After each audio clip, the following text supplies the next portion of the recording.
This podcast is brought to you by Subculture Corsets. Find them at subculturecorsets.com or stop in at the store at the Avenues Mall off of 95 in Jacksonville, Florida.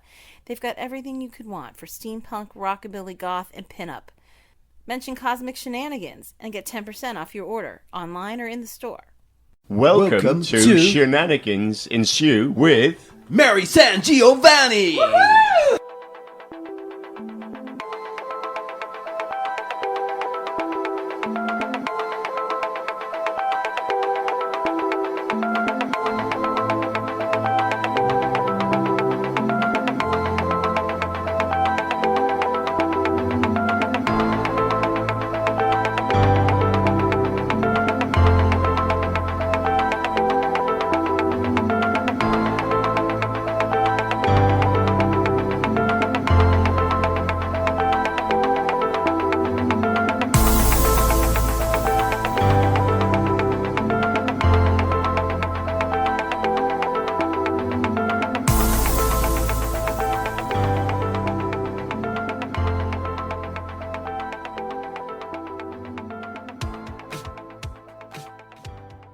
Hi folks, welcome to Cosmic Shenanigans. I'm Mary Sangiovanni, up to shenanigans once again of cosmic proportions.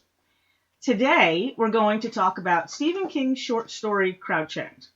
It was originally published in New Tales of the Cthulhu Mythos in 1980 and republished in a slightly different version in the collection Nightmares and Dreamscapes in 1993. That's where I first came across it and find that it was pretty influential in my own cosmic horror. It was also adapted for television miniseries on July 12, 2006. That's when it aired. And I remember watching it in my basement, and I was absolutely delighted. Now, if any recent short story works as both homage and modern update of truly Lovecraftian cosmic horror, then this story is it. I'm reliably informed by Peter Straub that King had come to visit him years ago when he lived in the story's eponymous Crouch End. And yeah, actually, I didn't know until a few years ago that Crouch End was a real place. As Peter put it, yep, London 9/8 back then. We had an amazing house, our first. King had a cab driver who didn't know how to find Crouch End, which, if you've read the short story, you'll know is an important aspect of all the things that then go horribly, horribly wrong. Told as a story within a story, which is not unlike the epistolary style of Lovecraft's work, only oral instead of written, we have a couple, Doris and Lonnie Freeman, who lose their way in a degenerate part of a London suburb known as Crouch End. Where Lovecraft may have described the denizens of such a place in racist terms, King's degenerate British stock are more supernatural, deformed in ways both uncommon and pretty much outright paranormal. We have rat-like thugs on the way in, and a severely scarred cat who may be able to change form to an extent. Who can seemingly teleport, or more likely, find those unnatural angles in time and space to move about where it wants to. The streets are nearly completely empty, and there is the suggestion that if people still live in that part of town, they're hiding in the crumbling houses and buildings, not unlike what they do in Innismouth. There are also two small children, one of whom has a severely deformed claw-like hand, and a kind of omniscient sense of amusement at the unfolding events. Fear of the other is maintained in this story, but the racist roots of that fear are replaced by, in my opinion, an almost Macon-like-esque fear of the supernatural natural.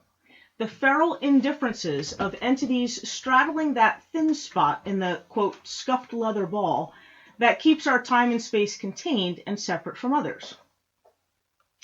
Speaking of the lay of the land, Crouch End is delightfully and cosmically horrific, down to the last of its eerie details. Doris describes the place in such a way that it calls to mind non-Euclidean geometries, that the lines were wrong, the colors were wrong, the angles were wrong. She also makes reference to feeling like she was in some other place, a place not on Earth, and believes the stars above her are not her stars from her universe, but those of some alien sky. This notion is reinforced during the conversation between Vedder and Farnham, the police officers, where Vedder tries to explain his theory of alternate dimensions. I'd always been a believer in the idea of alternate dimensions and knew early on that it would factor into my work as a means of explaining the where and why of the monsters. And I found this particular scene in the story where Vedder explains his theory about dimensions and thin spots particularly clarifying and inspiring. Now, as far as gods and monsters go, there's graffiti on the walls. It's described by King as in English with Arabic pothooks beneath, which is a nod to the mad Arab himself. There's references to Nyarlathotep, who is my personal favorite elder god, Riley, Cthulhu, and other familiar words and deities, in particular Shub-Niggurath, an outer goddess in Lovecraft's dark pantheon, often described as the black goat of the woods with 1,000 young. As described in the Lovecraft Wikia, Shub-Niggurath is an outer god or outer goddess in the pantheon. She is a perverse fertility deity, said to appear as an enormous cloudy mass which extrudes black tentacles, slime-dripping mouths, and short, writhing goat legs. Small creatures are continually spat forth by the monstrosity, which are either consumed into the miasmic form or escape to some monstrous life elsewhere. And that's kind of an important aspect of this particular god or goddess's abilities, that she can not only spit things out, but sort of suck them back up into her essence, for lack of a better way to say it. And we see a glimpse of this particular monstrosity in Crouch End. When the street opens up, tentacles emerge, and the faces of those creatures that the creature has swallowed are writhing in endless pain, stretching and pushing against its hide. When Doris sees Lonnie's face, I think that's the moment that she truly breaks. She manages to escape physically, spoilers, but the reactions of the old couple who find her confirm that no one who has been touched by that part of Crouch End is ever the same. If they manage to escape at all, they bring part of the horror out with them, a part that manifests itself in the banal evil of life. Insanity, alcohol-related heart attacks, suicide attempts, etc. And we're going to come back to that in a little bit. It's also worth noting that the part of Crouch End at which the thin spot seems thinnest is implied to be Slaughtered Towen. Now, I looked all over the internet to see if I could find Towen spelled T-O-U-E-N or T-O-W-E-N as an actual Druidic word, and I can't. All the sources I find also claim that they can't, that this word only seems to exist in this short story. So maybe it's something that Stephen King made up. I'm not really sure. But Towen in the story is defined as a Druidic place of ritual sacrifice. And we see Slaughtered Towen as a modernized version of those mountaintop and underground altars of Lovecraft's work, the Roman ruins of Machen, etc. Those special ancient places where human beings connect to otherworldly entities. In this case, in Crouch End, it's a back street, cobblestoned, if I remember correctly, that opens up so that the underground horror beneath can make itself known. Now, there's also the merest suggestion of cultish devotion to the old ones. Next week, when we talk about Lovecraft and the occult, we'll get a little bit more into his use of cults and the occult and the difference between them. Crouch End doesn't have a cult per se in the story, but we do see the suggestion of cultish devotion in certain answers that the two children I mentioned before give Doris about the whereabouts of her husband, a series of almost rote responses regarding the goat of 1,000 young and the mad piper and how Lonnie has gone beneath. However, in more subtle ways, the knowledge and acceptance of this other world and its demand for occasional sacrifices is clear also in the passive way in which everyone, from old folks on the street to cab drivers to the police themselves, handle cases of people gone missing in Crouch End. I don't know if that quite qualifies as cultish devotion, but it clearly shows this sort of secret network of people who understand what's going on and at the very least accept it, if not encourage it. The police have, the people who go missing, the police put them in what they call the open file, a file which police veterans like Ted Vedder know will never be closed because these people will never be found. And I believe that the police know why. He seems to indicate that decades on the police force have taught them why. Vedder indicates that the police have often had to deal with things similar to what Doris Freeman reported, and that some years that thin spot has seemed thinner. Some years were harder to keep order and sanity maintained, and it has a lasting and negative impact on the police who have served in the police force of Crouch End for years. Even the newspapers seem to accept in a sort of tacit way the way of things in Crouch End. The newspaper headline Doris reads in passing while in the cab states, 60 lost in underground horror. The wording here is important. The 60 in question are not reported as dead in a subway accident or tragedy, but as lost in an underground horror. And the connotations of words are, I think in any kind of writing, the connotation of words are, I believe, significant and important. And there's something sinister and terrifying in the way that these particular words suggest an unknown here. Lovecraft, who believed the greatest fear of mankind was fear of the unknown, would have been proud.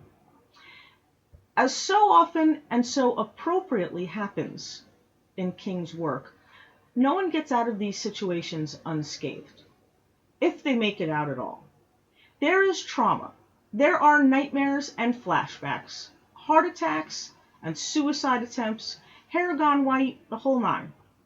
Insanity follows them, as it does in nearly any cosmic horror work, except I think that with King's story, there's more of a modern aesthetic regarding insanity. There's almost something of a feeling that is even more horrific, since I don't think people are as prone to the vapors, maybe, as they were in Lovecraft's time and earlier.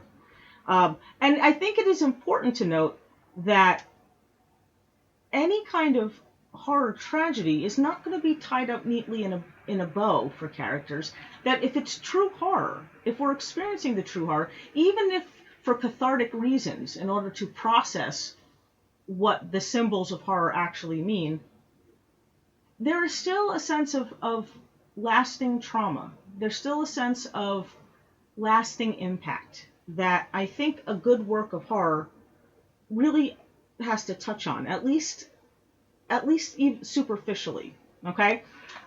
The characters in Crouch End, they're not the melodramatic and, for the most part, socially awkward protagonists of Lovecraft's work, nor those of his contemporaries. They're people with modern sensibilities and often basic survival instincts that I think we can relate to. They're functioning under circumstances beyond anything we can claim experience with. I often feel the protagonists, and maybe this is just me, I often feel the protagonists in early weird fiction were written as, to a degree, naive or innocent, either because of a sheltered upbringing or financial security that separates them from maybe the darker aspects of society. And maybe this is done, at least it was done then, so that they were just naive and innocent enough so that the horror would have all that much more an impact. And maybe it's the same thinking that in modern horror puts women and children in peril, traditionally. However, one of King's notable contributions to commercial horror fiction was bringing horrors upon the common man and woman, the person of his or her time and of his or her world. Some of these characters are jaded. Some are significantly experienced. Some are clueless and awkward. But nearly all of them, regardless of the kind of character we're looking at, nearly all of the protagonists, at least, and antagonists, think quickly, act quickly, and use wits and instinct and real-world experience to fight otherworldly forces, even if the experience may, prior to making these connections, have seemed completely irrelevant. I believe this story is a fine example of the adaptability and evolution of cosmic horror for modern times, and an indication that it continued to evolve and adapt and give writers nearly endless possibilities for exploring ideas and concepts about the scope of things bigger than ourselves.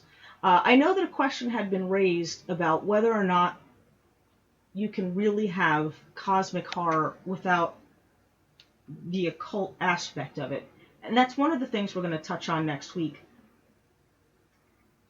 But I do think that Crouch End significantly presents a cosmic horror tale where the occult is not so much the focus as the setting. It's not a pursuit that drives the characters or even drives the plot. It's more something that drives the atmosphere and the setting. And I think that what initially appealed to me about cosmic horror was the ability to do that, the ability to make the setting a monster. In a couple of weeks, we're probably going to look at my own novel, Thrall, and how it factors into cosmic horror. And I have to admit that this notion of making a setting so much a monster, like Stephen King's hotel in The Shining, or even his little towns, these little pockets of places where things go horribly, horribly wrong, and Crouch End, a place in and of itself that is as much a monster as anything else. These clearly were an influence on my own work and on the work of many people that are making cosmic horror. So I guess as a preamble of answering that question, yeah, I think that you can have muted or subtle undertones of occult and still have an effective cosmic horror tale. And I think that Crouch End is one of those stories. Now, before we go, I have an ad copy.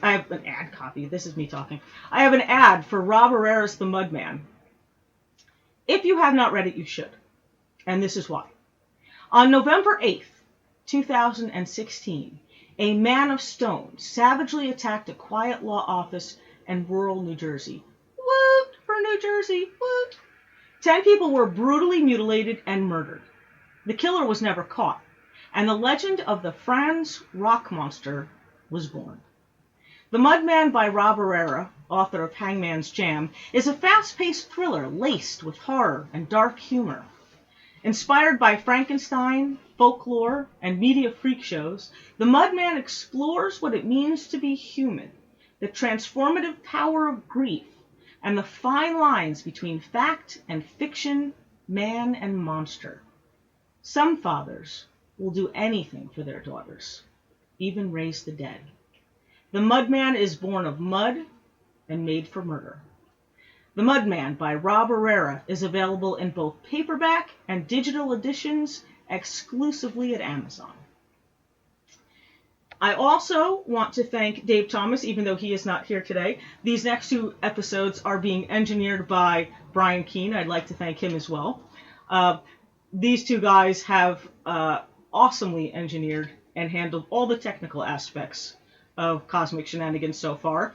If you want to show your appreciation for these guys, check out the Meteor Notes channel on Twitch, where Dave plays video games, makes commentary, yells at the cats, and rants about grocery stores. You can also give The Horror Show with Brian Keene a listen. There you can hear me, Dave, and Brian talking about everything related to the business of horror. Or you can check out Brian Keene's podcast with Chris Golden, The Defenders Dialogue. Also, both that, The Horror and The Horror Show, as well as Cosmic Shenanigans, are all Project Entertainment Network shows, that you can find them there. So give those a listen, because they're awesome, and they inspired me to do Cosmic Shenanigans in the first place. So I think you're in for a good time there. If you would like to advertise on Cosmic Shenanigans, if you would like me to tiptoe through the tulips of your ad copy, then send an email to Armand Rosamilia at armandrosamilia@gmail.com. If you go to the Project Entertainment Network, there's also a link there, I believe, that you can click on to communicate with Armand about doing advertisements. You can also check out this show and the others I mentioned on Project Entertainment Network, Stitcher, Spotify, I think still iHeartRadio, but I'm not sure for how long, Google Play, iTunes, and all other platforms where podcasts are broadcast. I hope you enjoyed this one. I'm looking forward to tackling Lovecraft and the occult, not in an inappropriate way, you know what I mean, on next week's show. Okay? Thanks for listening. Bye. In a world where podcasts lurk around every corner. Listen, we just have to give the people what they want. Get it together. Authors Tim Meyer and Chad Scanlon invite you to an hour of sophisticated conversation. I just want to rip your head off for even saying that. Dude, I am just saying what you're thinking. From movies and TV to special guests, you name it, they've got it. I'd rather gouge my eyes out than watch that movie ever again. That's one of the finest movies of our generation. How are you both married? Join them every Wednesday exclusively from the Project Entertainment Network.